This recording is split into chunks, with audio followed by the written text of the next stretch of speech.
wouldn't throw €100 in the trash, right? You just wouldn't walk up to a bin, pull out a crisp bill, drop it in while making eye contact with a stranger. And yet this morning, statistically speaking, you probably woke up, picked up your phone before your eyes weren't even fully open, and spent the next 45 minutes watching videos of people you don't know doing things you don't care about. Then you felt kind of bad about it and did it again. At lunch. Every single how to stop wasting time video on YouTube will tell you the same things. Time blocking, delete TikTok, Pomodoro technique, use a calendar, wake up at 5 AM for some reason. And sure, maybe this helps for a week, but you always end up back here, watching another video about wasting time, which is, and I say this with love, a little ironic. The reason you waste time is not that you don't know what a to-do list is. It's that you don't believe your time is worth anything. Probably. And that's what we're gonna fix today. Money feels real. You can see it, touch it, watch the number go down when you buy something and feel sad about it. But time doesn't feel like anything. Time sometimes feels like Wi-Fi, and you don't think about it until it's gone. But when it's suddenly gone, you're standing there and going like, wait, what do you mean there's no Wi-Fi?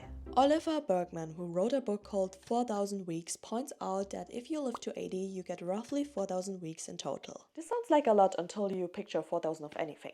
4,000 mornings, 4,000 times hitting snooze, 4,000 coffees. And if you're 20 like me, 1,000 of those are already gone. So you have about 3,000 left, which sounds fine until you realize you spend roughly a third of them asleep. I want you to think about this. And I know it sounds a little bit unhinged, but I promise this will make sense. What if you started treating your time like it was worth €1,000 an hour? If this is already your case, honestly, congratulations. But for the rest of us, the way you treat something is directly connected to how much you think it's worth. You don't throw €1,000 in the trash because it's money.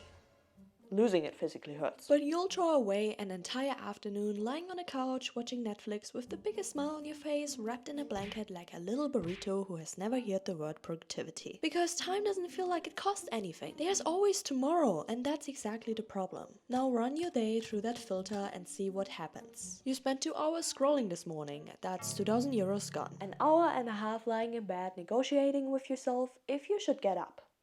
That's €1,500 gone. And look, I know what you're thinking, but I don't make €1,000 an hour. And yes, that is literally the point. Because when you don't assign any value to your time, you spend it like it's free. But the moment you actually give it value, you stop doing this on autopilot. You stop ending up at 11 PM at your couch wondering where your day went and start deciding how you want to spend your life. There's a concept called opportunity cost. And it's one of the things that sounds like something a finance bro would say at a dinner party, but it's generally useful. It means every time you say yes to something, you are automatically saying no to everything else you could have done with that time. You say yes to another episode, you say no to the workout. You say yes to staying comfortable, you say no to the person you're trying to become. Every yes is a no. You know, I'm not saying this to make you feel bad. There was once a time I was 15 and I was watching 6 anime episodes every single day.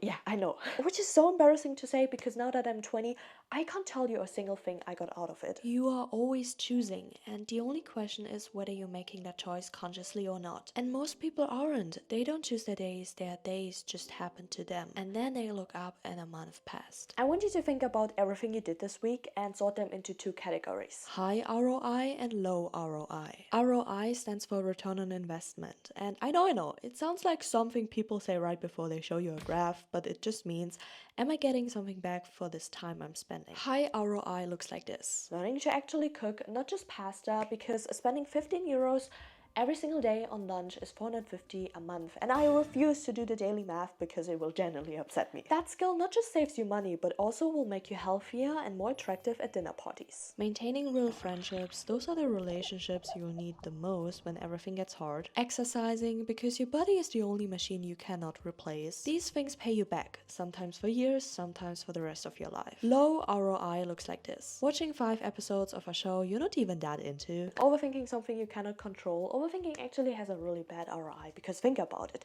You put in time into doing it, like thinking, and then come back out worse after doing it. It's like a savings account that charges you money that you have money in it.